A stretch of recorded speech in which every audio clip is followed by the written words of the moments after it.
Pemirsa, pasangan calon gubernur dan wakil gubernur Sumatera Selatan Herman Deru Ciujang mengukuhkan tim kampanye pilkada di Kabupaten Oku Selatan.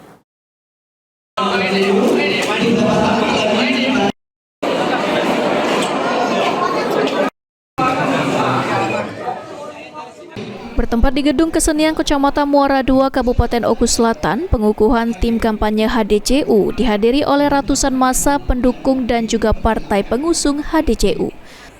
Usai pengukuhan, Herman Deru menyampaikan rasa optimisme dan harapannya kepada tim kampanye untuk memenangkan Pilkada serentak tahun 2024.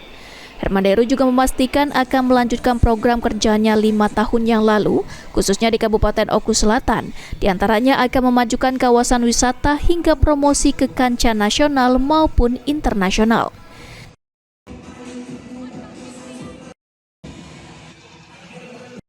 Arah ke depan tim menang seperti apa? Ini potensi Salaman, Pak.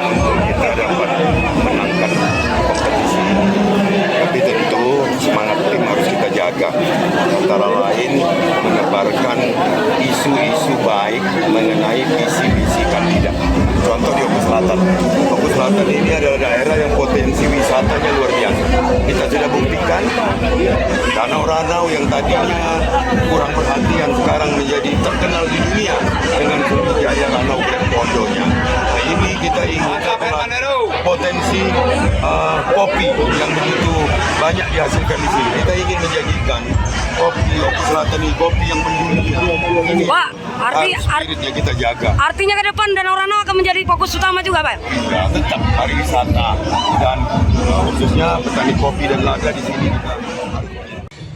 HDCU akan berupaya meningkatkan kesejahteraan petani dengan cara menjamin hasil bumi memiliki harga di pasaran. Sri Fitria, Napal TV.